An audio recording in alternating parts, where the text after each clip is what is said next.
Hanya mafi wahala a rayuwa ita ce hanyar nasara, amma ita ce hanya mafi daraja.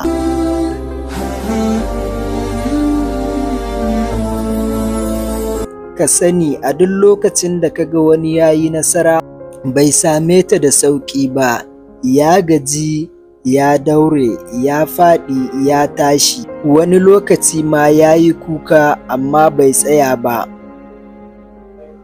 Ka sani nasara ba ta zuwa ga masu yawan ƙorafi, sa'annan ba ta zuwa ga masu jiran lokaci. Kada ka tsaya wani ya baka dama, kai ne za ka gina damarka da hannunka. Duk irin matakin da ka ɗauka shine ginshiƙin nasararka a gobe. Kafin mu ci gaba, idan yau ne kuka fara kallon wannan tashar tawa, ina roƙonku da ku taimaka min ku danna subscribe akan wannan tashar tawa, sannan ku danna like ku yi sharing domin wasu 'yan uwa masu amfana. Hanyar nasara tana buƙatar abubuwa guda uku.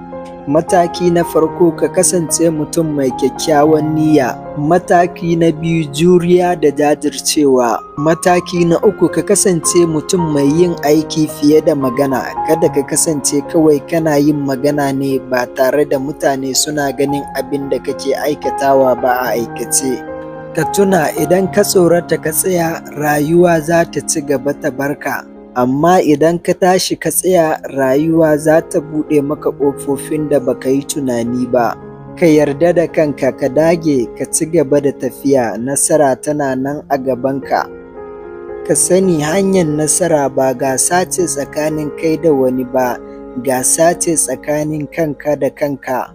Ka kasance mutum mai shiri a koda yaushe, nasara tana nan tana jiranka. Ka sani nasara ba ta da rana ko lokaci, tana iya zuwa a kowane irin yanayi. Kasance mutum mai shiri domin ka iya tarbanta.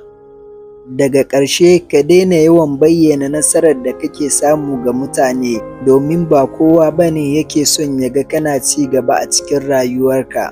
Idan yau ne kuka fara kallon wannan tashar tawa, ina roƙonku da ku taimaka ku danna subscribe akan wannan tashar tawa, sa'annan ku yi like, ku yi sharing ɗin wannan bidiyon domin wasu 'yan uwa masu amfana.